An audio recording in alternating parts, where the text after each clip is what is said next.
दुर्लभो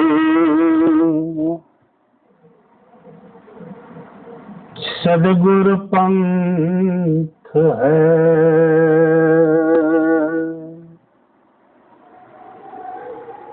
बिरले चिन्हा को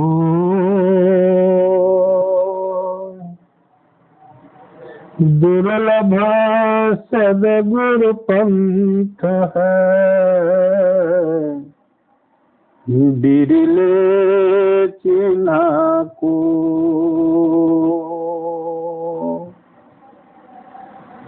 गुरु कृपा से निज स्वरूप बिरले नूर के परखे भाई, निज स्वरूप बिने मरे, निज स्वरूप बिने मरे, हे राजा रंग को फकीर, ऐसी मरनी कोई मरनी है, बहुरी उपजे दिन से भाई, निज स्वरूप निरख परख करी, संतुष्ट होय मन थी, सद्गुरु अस्तित्व देखत मरे, सतगुरु अस्तित्व देखत मरे, अमरापुर बैठक हो, साहिब समरथ तन धरा, हाजिर है हजूर, अंधा जीव नहीं जागिया, तासे भटक मरे भवकू, हे समर्थ बंदन करूं, बारंबार चरण कमल,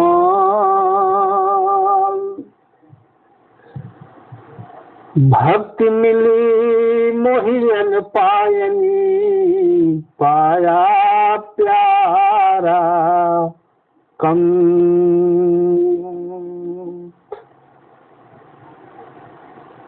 अद्भुत अनुपम निराला पल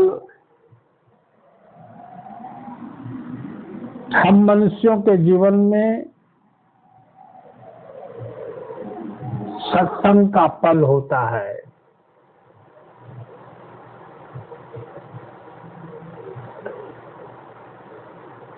जब कोई देव दुर्लभ तन मानव का धारण कर चुका है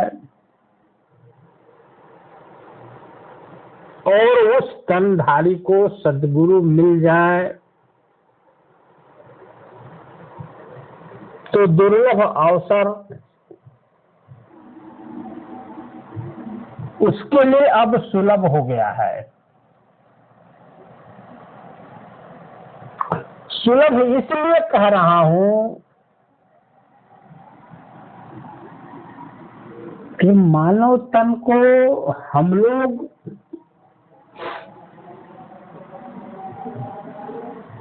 बच्चों का खेल समझ चुके हैं। भूल भलैया में जीवन को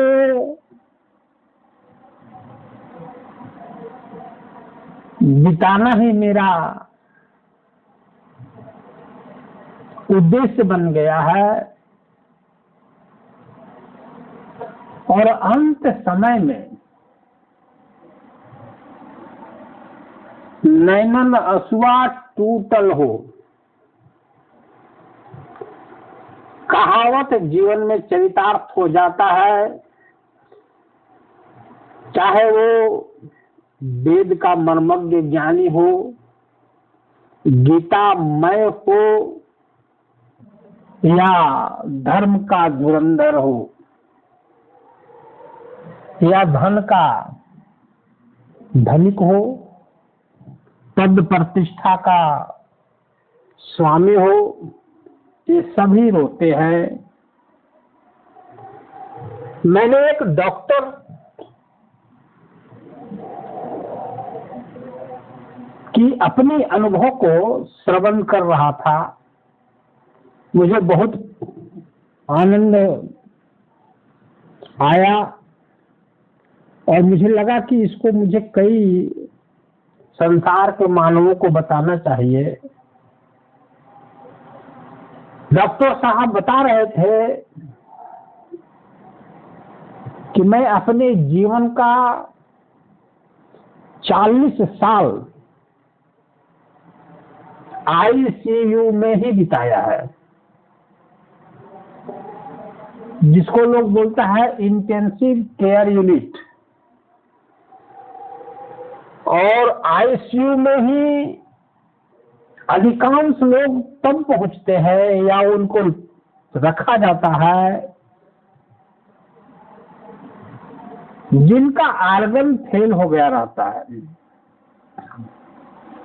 शरीर में कई महत्वपूर्ण आर्गन हैं जिनके चलते उसका जीवन और जीवन की सांसें अब सीमित हो गई हैं। उसके पास समय बहुत कम है। कुछ ही लोग रिवाइव करते हैं, नहीं तो अधिकांश लोग इस दुनिया से विदा लेते हैं। तो उनका अनुभव था कि मैं अपने 40 साल के अनुभव में देखा है कि 100 लोग यदि आईसीयू में हैं तो मैं 90 लोगों को मरते ही देखा है। 10 लोग ही रिवाइव कर पाते हैं, कुछ और जीवन जीते हैं वहां से निकल करके। तो डॉक्टर साहब बोल रहे थे कि मरीज बोलता है कि डॉक्टर साहब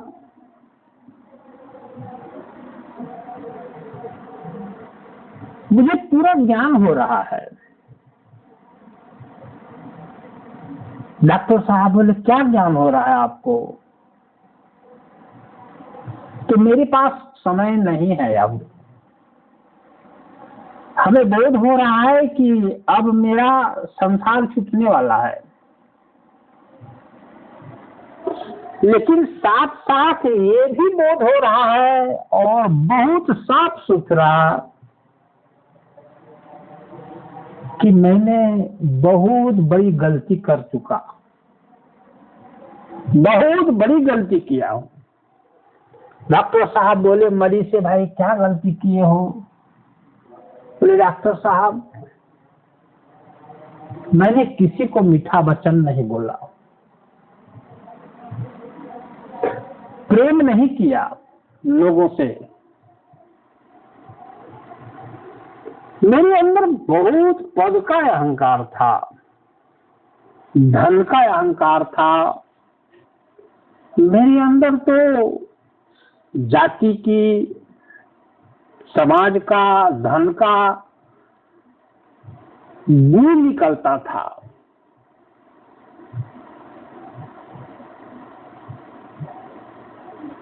डॉक्टर साहब बोले आप ये बात मुझे क्यों बता रहे हैं? मरीज ने कहा डॉक्टर साहब मैं इसलिए ये बता रहा हूं कि आग की लपट जैसे निकल करके आकाश की ओर बढ़ती है, उस तरह से मेरे भीतर से ये सारी दृश्य निकल करके और सामने खड़ा होकर के मुझे याद दिला रही है।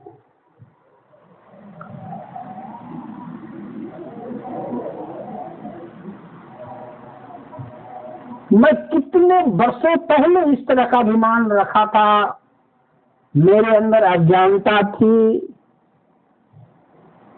वो चीज अब मृत्यु के समय में ये खड़ा होकर के मुझे दिखा रहा है, मेरे सारे कर्मों को दिखला रहा है। इसलिए मेरे आंखों से आंसू हैं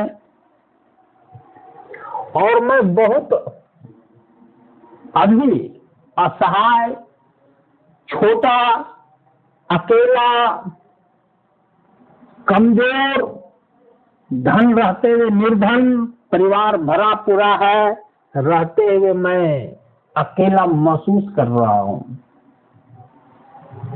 ठगा सा महसूस कर रहा हूं। शब्द क्या बोला?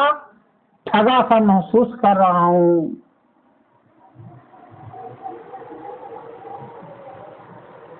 सारी मेरी गलती मुझे जबरन आज दिलाया जा रहा है।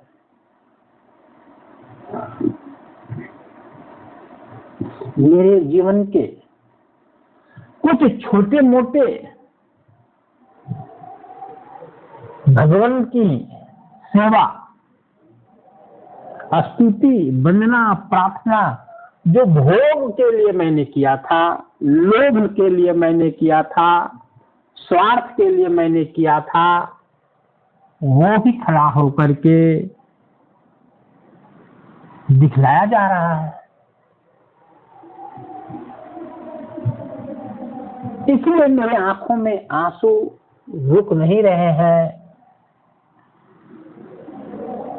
और मैं असहाय पड़ा हूं, फिर भी मुझे स्पष्ट सब कुछ नजर आ रहा है, दिखाई दे रहा है।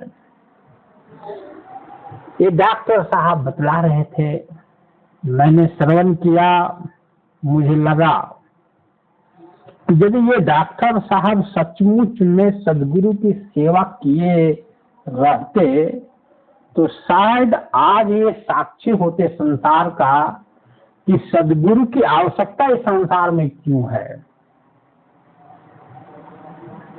राज करंते राजा मर गया,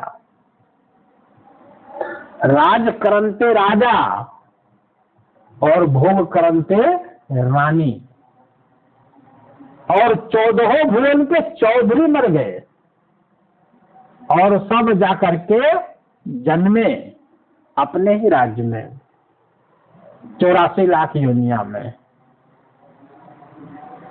मेरे प्यारे बंधुओं, मुझे डॉक्टर साहब और वह मरणासन व्यक्ति का जो अनुभव है आप सबों के बीच में इसलिए रखने की लालसा हुई कि हम जितने लोग हैं श्रोता और वक्ता,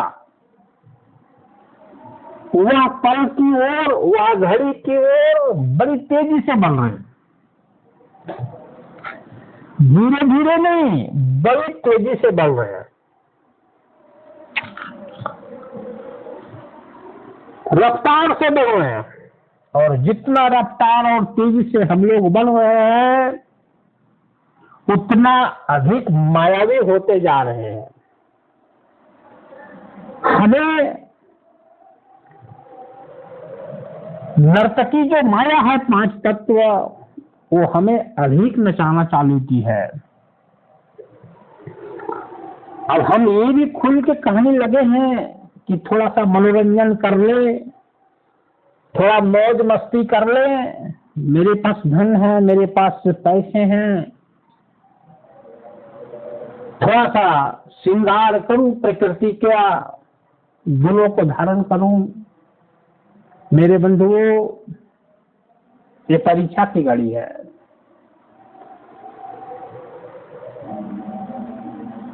हम तो यह भी कहेंगे कि वो आईसीयू में पड़ा व्यक्ति डॉक्टर साहब के पास अपनी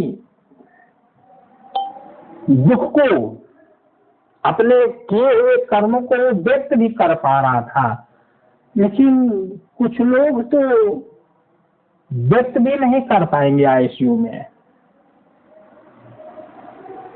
सब लोग नहीं कर पाते। अनुभव होता है अपने कर्मों का, दिखाई देता है आग की लपट के जैसा, आत्मा से निकल करके मन रूप खड़ा होकर के दिखाया जा रहा है लेकिन बयान नहीं कर पाता है, क्योंकि अब उसके शरीर में ताकत नहीं बची, इंद्रियों में बल नहीं बचा, नस नाड़ियों में ऊर्जा नहीं बची।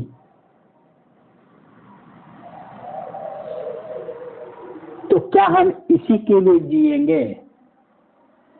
वही दशा प्राप्त करने के लिए जीवन धारण किया हूं।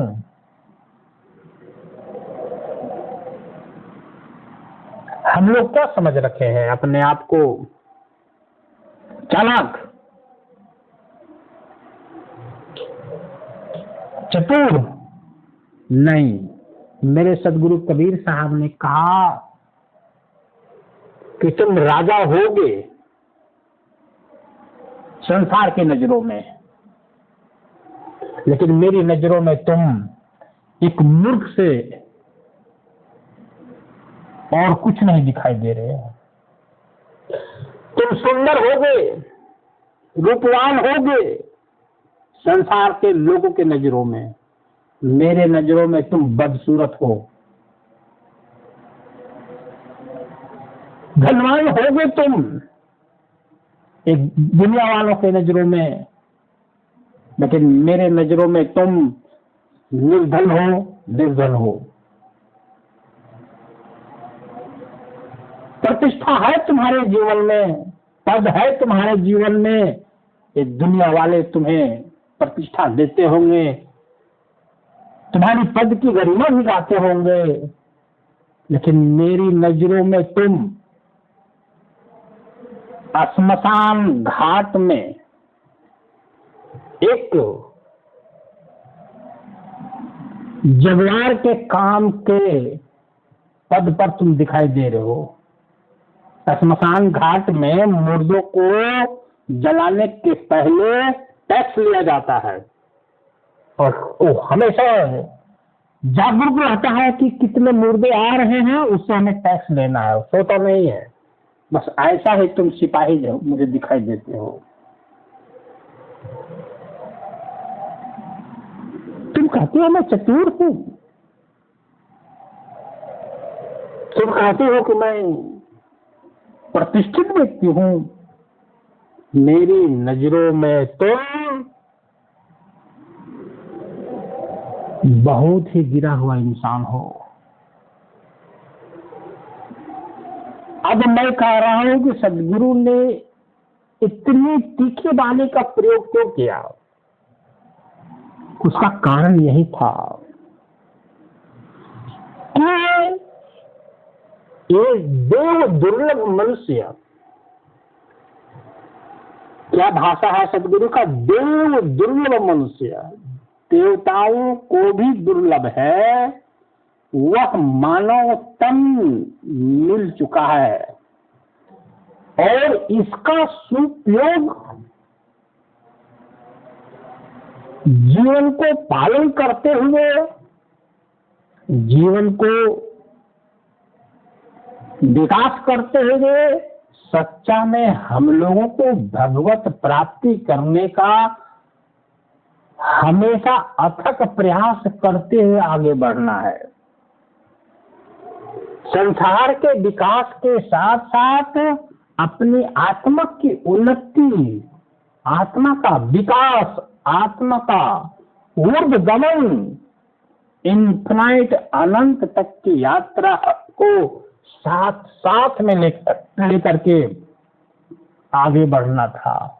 ये कर्तव्य यदि हमारे नहीं चल पाए तो सदगुरु कहते हैं सब कुछ होते हुए भी तुम को मैंने जो ऊपर में कहा है वो सब तुम्हारे ऊपर लागू होगा।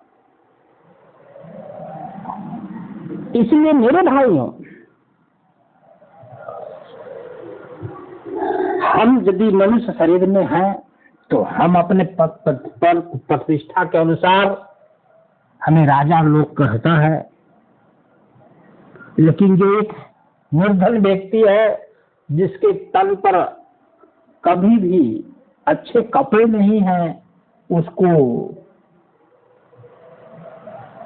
गरीब बोलता है, निर्धन बोलता है, हमको धनवान बोलता है। लेकिन दोनों को जलाने के बाद दोनों के राखड़ में कोई अंतर नहीं, दोनों मिट्टी में ही मिलेंगे, दोनों मिट्टी में मिलेंगे, दोनों पंचतत्व में ही मिलेंगे। लेकिन एक भक्त ही है संसार में कि अपनी खुशबू को संसार में छोड़ देता है और वो खुशबू भी संसार में अमर हो जाती है, मतलब मर के भी वो अमर हो जाता है। बस कारण तो इतना ही है कि अमर वो इसलिए हुआ कि प्रभुमय होकर के पंच तत्व में अपना पांच तत्व को विलीन किया, भोग करके नहीं।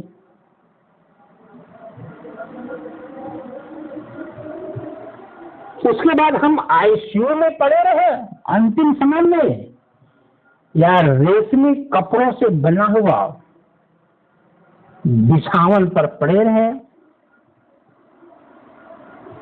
बादशाहों के जैसा राज दरबार में पड़े रहे और मैं अपने शरीर को छोड़ूं, कोई फर्क नहीं पड़ता, कोई अंतर नहीं पड़ता, क्योंकि निज नाम हाथ लग चुकी है, सतनाम उमड़ रहा है। और जैसे आईसीयू में एक भोगी व्यक्ति के चित्त से उठ करके बादल के जैसा ऊर्ध्व में आग दिला रहा है और देख देख करके उसे ग्लानि हो रही है, ठीक उसी तरह से मुझे देख देख करके सुख मिलेगा, आनंद मिलेगी, क्योंकि हमें ग्लानि नहीं होगी, मेरा प्रभु उमड़ता रहेगा, मेरा इष्ट खड़ा रहेगा, मेरा परवरदिगार मालिक आकाश में बादल के जैसा दसों दिशाओं में प्रकट नजर आएंगे। मैं शब्द हूं, मेरा मालिक निःशब्द है, दोनों का मिलन होता रहेगा और मैं अपने गुरु की यशोगान करता रहूंगा, चाहे मेरे तन में ताकत हो या नहीं हो। प्रत्येक मरणासन व्यक्ति के शरीर में ताकत नहीं रहता है, लेकिन आत्मा में तो ताकत रहती है ना। सूरत तो सुहागिन है ना, वो तो विधवा है नहीं, सुहाग उसका मिला हुआ है, तो मस्ती में वो मरता है मेरे भाई। आप लोगों ने सुना है, मैं सुनाया हूं,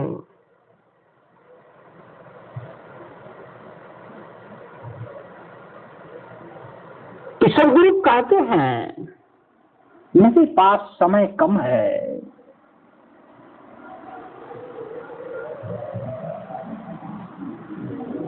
नित्य सत्ता जो है प्रकट है, दसों दिशाएं यशोगान कर रही हैं, मुक्त हंस आत्माएं जो हैं अपने अपने हाथों में दिव्य मालाएं लेकर के खड़ी हैं, दिव्य आरती बंदगी स्तुति प्रार्थना अमृत वाणियों में हो रही है। मुझे सिर्फ अपना चरण रखना है द्वार के भीतर।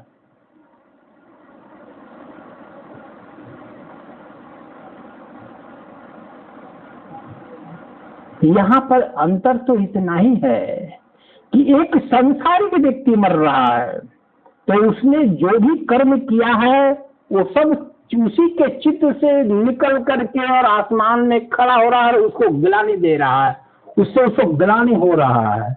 और एक भक्त राज मर रहा है, हालांकि वो संसार में निर्धन होगा, संसार के लिए वो गरीब व्यक्ति होगा, संसार के लिए उच्च कुल में जन्म नहीं लिया होगा, लेकिन वो प्रभु का प्यारा भक्त है, वो प्रभु के लिए जिया है जीवन में, प्रभु के लिए उसकी सांसें थी संसार में, उसने संसारिक कर्म भी जो भी कभी भी किया है तो वो शरीर के लिए किया है। उसका लक्ष्य तो प्रिया मिलन का युक्ति में हमेशा रहा है, प्रभु के भजन में रहा है। इसका परिणाम तो आकाश में, धरती से आकाश तक गहराता हुआ शब्द और निशब्द का सागर उमड़ रहा है। बोल प्रकट हो रहे हैं शब्द से, बधाइयां बज रही हैं कि एक भक्त राज 5 तत्व की बनी हुई दुनिया, 25 प्रकृति का बना हुआ जंजाल से छूट करके देखो सदा के लिए सदा के संग लग गया है। बाघ के मुंह से निकल करके अमरपुर में अपना चरण रखने जा रहा है। इसलिए इतने महान आत्माएं, महान संत पद में उपस्थित संत जन आरती स्तुति बंदगी वह द्वार के अंदर कर रहे हैं। बताओ मेरे भाई, मरनी वास्तविक में किसकी है? जिसके जीवन में कर्म खड़े हो गए, आग दिला रहे हैं कि रे पापी, रे मूर्ख, तुम जवानी के नशे में गुलाम था, इंद्रियों का गुलाम था, काम का गुलाम था, भोग का गुलाम था। तुझे संत सदगुरु अच्छे नहीं लगते थे, माया बहुत अच्छी लगती थी, जबकि तुम्हारे आंखों के सामने माया कितनी नाच नचाती है इंसान को, मानव को, कि तुम्हें तो दिखाई देता था फिर भी तुम जागा नहीं। और एक संत एक भक्त राज मर रहा है भी तो मुस्कुराता हुआ, मुखमंडल पर तेज है, हंसी है, क्योंकि सामने तो गले लगाने के लिए सार शब्द का अगाध लहर उठ रही है, तेज चारों तरफ फैल रहा है, उसका दर्शन कर रहा है मरते समय। तो हम दोनों में से क्या चुनना है हम लोगों को? ये 2 सप्ताह है हमारे आपके बीच में, किसको चुनेंगे हम लोग? उसके लिए अभी से तैयारी करनी होगी। मरते समय हम कुछ नहीं कर सकते, अभी तैयारी करनी होगी।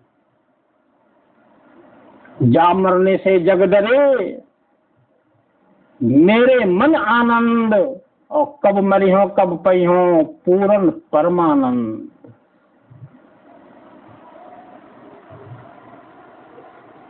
कबीर जब पैदा हुए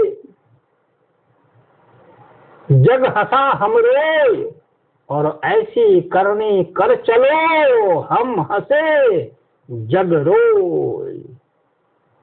मेरे प्यारे बंधुओं, मेरे सत्संग के श्री गणेश में ही ये वाणी कहा है कि समय बड़ी रफ्तार से अब बढ़ने लगा है। हम लोगों के पास अब साथ बल नहीं है, घटने लगा है। आप समझेंगे साथ बल क्या होता है भाई? साथ बल का मतलब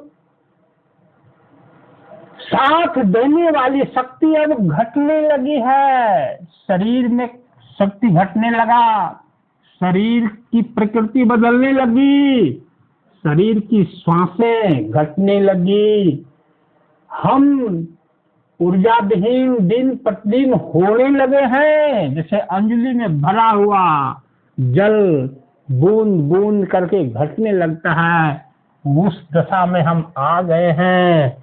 जागना है तो जाग जाइए।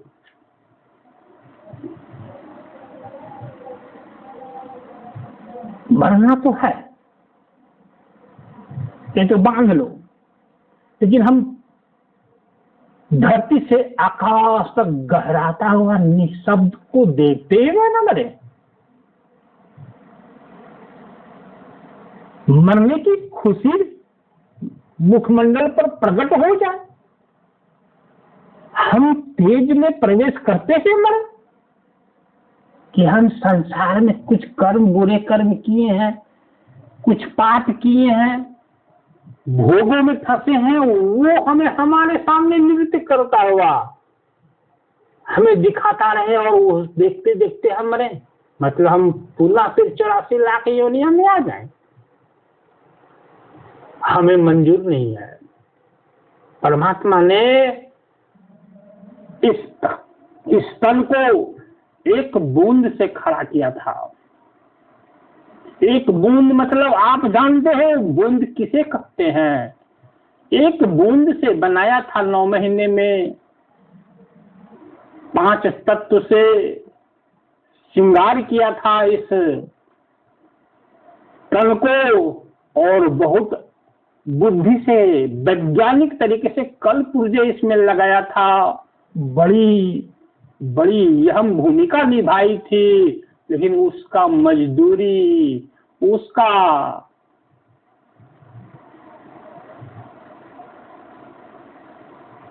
मूल्य चुकाने का अवसर मृत्यु काल ही होता है मेरे भाई। इस संसार में किसी से आप कुछ लेते हैं तो वो कई गुना आपसे वो लेने का अधिकारी है, और नहीं दीजिएगा तो आपके ऊपर वो कानूनी कार्रवाई कर डालेगा। तो मालिक ने 9 महीने में जो बनाया, एक बूंद से मंदिर बना दिया, और उस मंदिर का यदि आप मजदूरी परमात्मा को नहीं दोगे तो भाई चक्रवृद्धि ब्याज लगता है, और वो चक्रवृद्धि ब्याज है 84 लाख योनियां। खूब श्रृंगार करो, खूब अपनी परछाई को देखो और खूब अपनी प्रशंसा करो। लेकिन मेरे भाई, जब डंका बजेगी, सायरन बजने लगेगा, हुटर बजने लगेगा जीवन में मृत्यु के समय, तो भाई चिल्लाना नहीं, रोना नहीं, कोसना नहीं, काल कर्म के नाम पर ईश्वर को दोष नहीं देना मेरे भाई।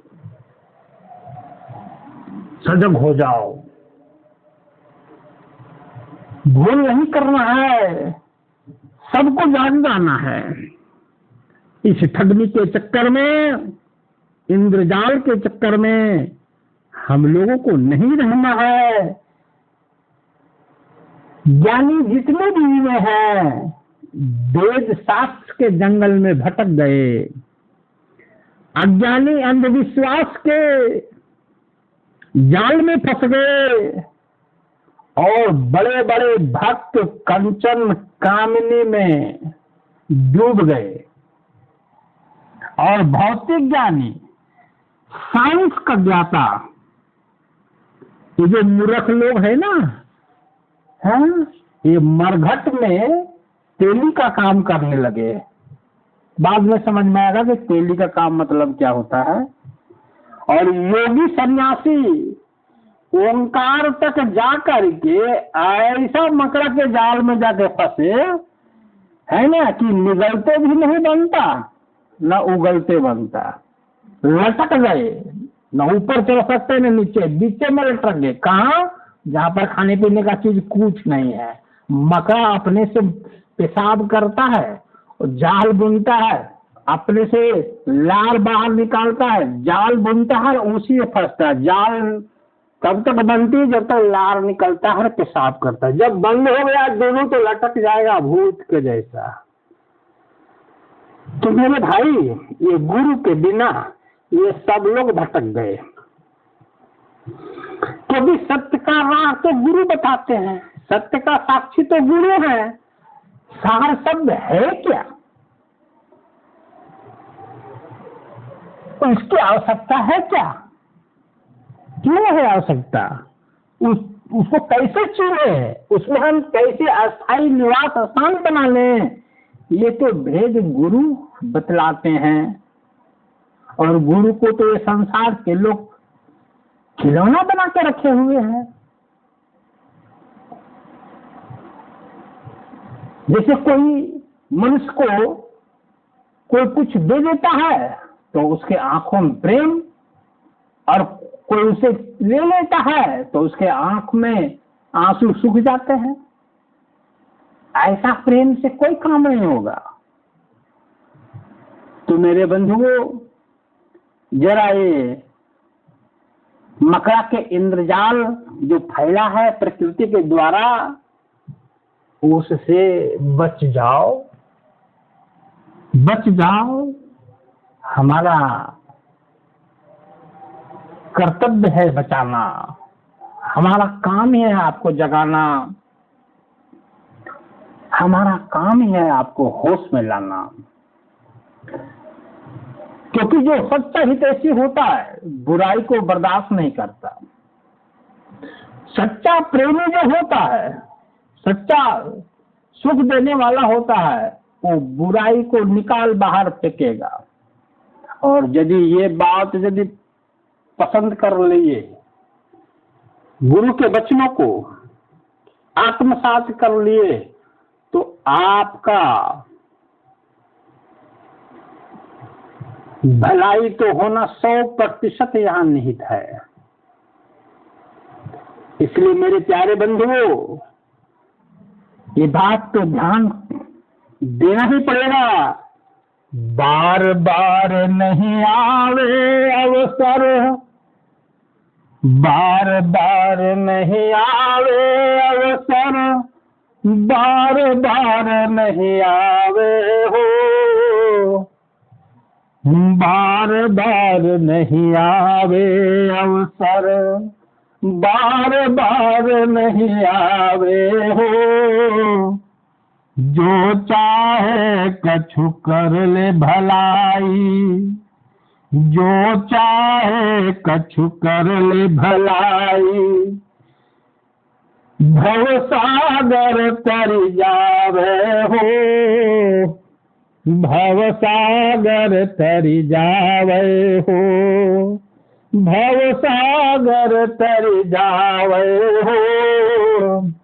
बार बार नहीं आवे अवसर, बार बार नहीं आवे हो।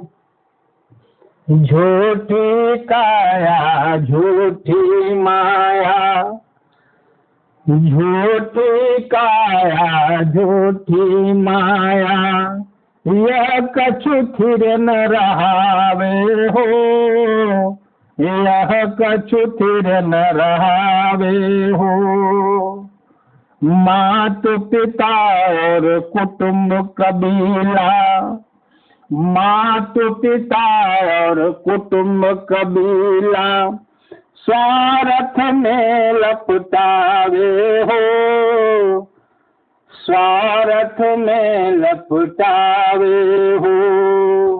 बार बार नहीं आवे अवसर, बार बार नहीं आवे हो।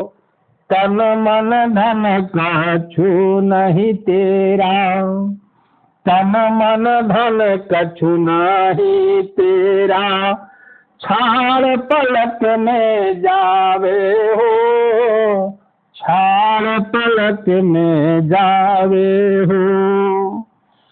तन छोटे धन कौन काम को, तन छोटे धन कौन काम को, काहे कृपन कहावे हो, काहे कृपन कहावे हो।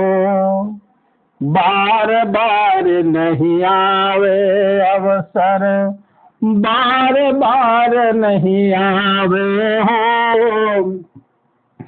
सुमिरन भजन करो साहिब को, सुमिरन भजन करो साहेब को, सत्य नाम लब लावे हो, सत्य नाम लब लावे हो।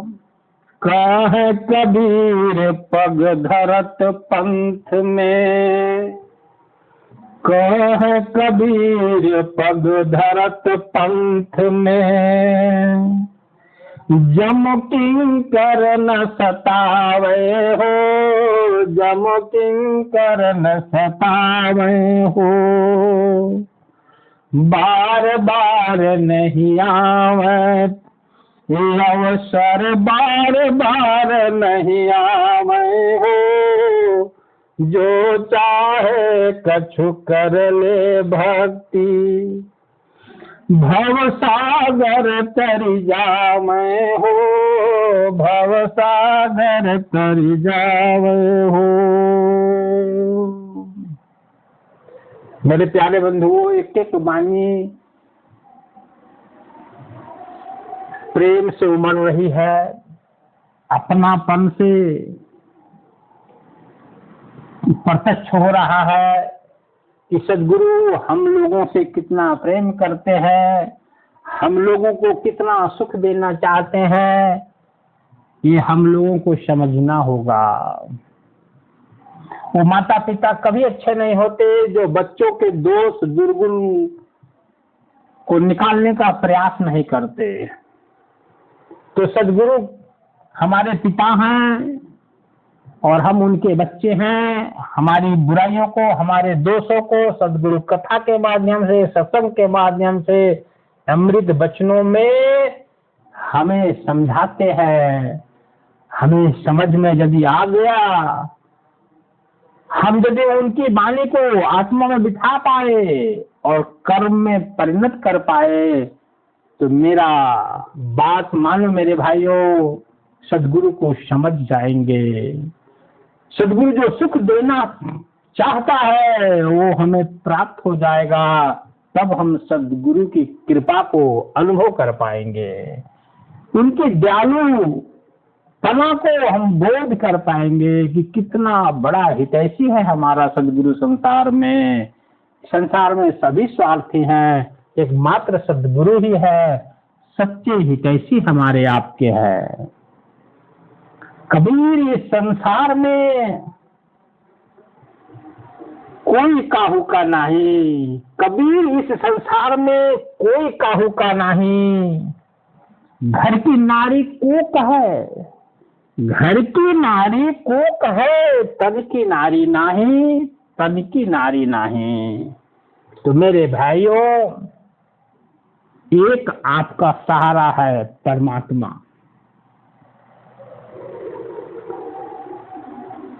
बाकी आपका अपना कोई नहीं है। और ये बात आप लोगों को भी समझ में आ गई है। कोई आप लोग नहीं बोल सकते कि नहीं समझ में आई है, क्योंकि आपका शरीर भी आपका नहीं है। तो ये रिश्ते नाते आपके कैसे हो सकते? आपका एकमात्र आपका सद्गुरु है, सार शब्द है, निशब्द है, जो नित्य है, शाश्वत है। वो कभी था और कभी नहीं रहेगा, ऐसा उसके ऊपर कोई भी सिद्धांत लागू नहीं होता है। समय के पार ही वह नित्य समय है, ठहरा हुआ है, अगाध है, उसी में प्रवेश करना है। वही मेरा निज स्वरूप है, निज देश है मेरे भाइयों, और वो मेरा अपना अधिकार है उसको प्राप्त करना। मत फंसो, सद्गुरु ने कहा है मत उलझो। राज करंते राजा जई है, राज करंते राजा जई है, और रूप करंती रानी।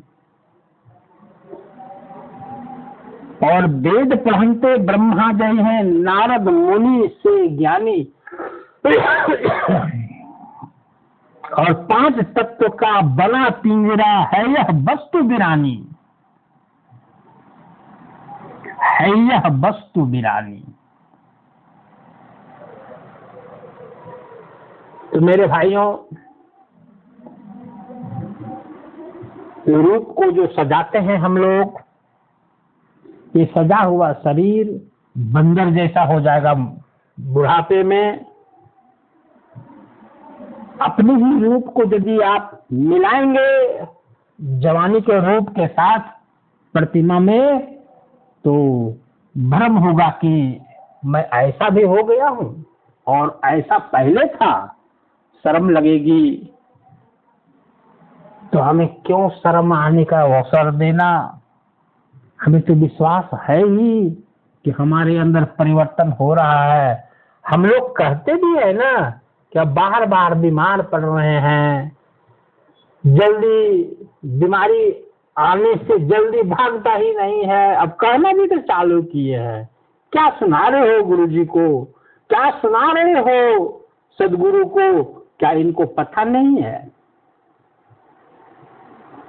मैं तो जब 40 साल की उम्र में था, उस समय भी कहा था, मेरे एक बाल जब पके तो मैं दर्पण में बाल झाड़ रहा था तो देखा कर ये तो बाल पक गया, मतलब ये तो बता दिया 40 साल हो गया। मेरे दांत झड़ गए तो हमको तो बता दिया कि वो देखो तुम्हारा आधापन चला गया।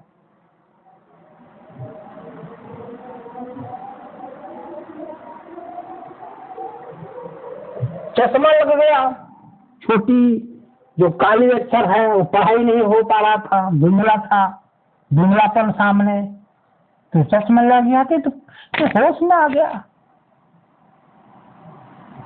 कि बहुत जल्दी समय भागा और आने वाला समय में तो जल्दी भागेगा ही नहीं।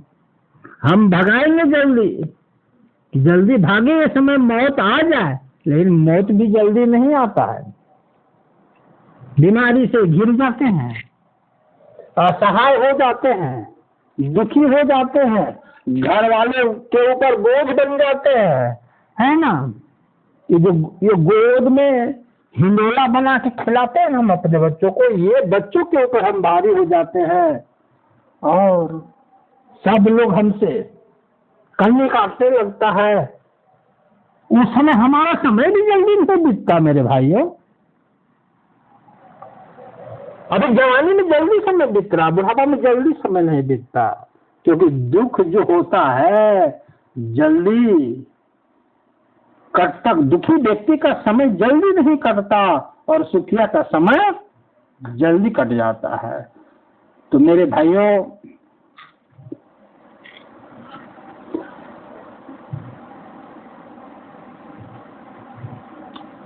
वह सत्येश्वर प्रभु के द्वारा मनुष्य एक ऐसा मंदिर है, मनुष्य का शरीर एक ऐसा मंदिर है जो प्रकृति के द्वारा निर्मित है। इसमें सच्चा ईश्वर का दर्शन होता है। इस मंदिर में दृश्य के रूप में और दृष्टा के रूप में इसमें है भक्त बैठा हुआ। भक्त भगवान का दर्शन करता है, जब भी करता है तो एक प्रकृति के द्वारा निर्मित मानव रूपी मंदिर में, और ये मंदिर हम सबों को प्राप्त है। इसलिए हम लोग इस काम में ज्यादा से ज्यादा समय लगावें, क्योंकि जमराज चल चुके हैं अपने लोक से, धीरे धीरे नगाड़ा बजाते हुए उतर रहे हैं। और जैसे जैसे दूरियां कम होगी ना, हमारे नजदीक आने लगेंगे ना, वैसे वैसे जोर से नगाड़ा बजाएंगे और कान में सुनाई भी नहीं देगा, लेकिन वो बजाएंगे जोर से, क्योंकि श्रवण शक्ति घट जाएगी। तो हम लोग भक्ति के गंगा में डूब जाएं, डुबा दे अपने जीवन को। यही मैं कहना चाहता हूँ, यही मैं कहना चाहता हूँ।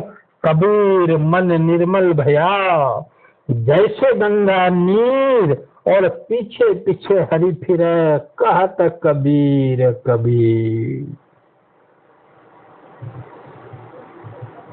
सत्य तो यह साखी में यही संदेशा है कि परमात्मा को कहीं ढूंढना नहीं है, खोजना ही नहीं है। जैसे मैं कहा कि प्रकृति के द्वारा निर्मित ये मानव का जो मंदिर है, इस मंदिर में जैसे ही प्रेम पूर्वक मुझे वह मालिक का दर्शन हो गया, तो उस समय से वो मालिक कभी भी कहीं अंतर ध्यान नहीं हो सकता। सर्वत्र उसी की सौंदर्य, उसी की बू, उसी की खुशबू, उसी की झलक, उसी का दृश्य सर्वत्र दिखाई देता है मेरे भाई, दिखाई देता है। तब आप कह सकते हो मन चंगा तो कठौती में गंगा। कहीं भी अब दुख रूप संसार नहीं है। उस अवस्था में सुख सुख सुख सुख, क्योंकि प्रकृति पार आपकी सूरत चली गई, आप अगाध में चले गए, आप अजर सत्ता में चले गए, आप अमर सत्ता में चले गए। आपका जीवन अब सुख सागर के साथ एक हो गया। इसके लिए हमें सबको प्रयास करनी है। अब रोना धोना भोग विलास माया में ज्यादा नहीं रहना है मेरे प्यारे बंधुओं। एक स्तुति प्रभु की, एक ध्यान प्रभु का हम सबको निभाना होगा। यही वाणी के साथ हम अपनी वाणी को विश्राम करते हैं और सब लोग एक सिपाही के जैसा जागरूक होकर के जीवन जिए। शेष जीवन को एकदम स्वर्णिम बनाइए, आनंदमय बनाइए, भटकिए नहीं। यही आशीर्वाद के साथ सदगुरु से भक्ति की भीख मांगता हूँ, संसार के कल्याण के लिए शक्ति मांगता हूँ, बल मांगता हूँ कि हम उनके संदेशों को उनके बच्चों तक वो सुनाते रहे और सुनाते सुनाते इस संसार से हम विदा हुए, जीवों को जगाते जगाते संसार से विदा हुए, खुद जगे औरों को जगावे। यही प्रभु हमें भक्ति का भीख दे दो। शाहे बंदगी, शाहे बंदगी, सतनाम सतनाम सतनाम।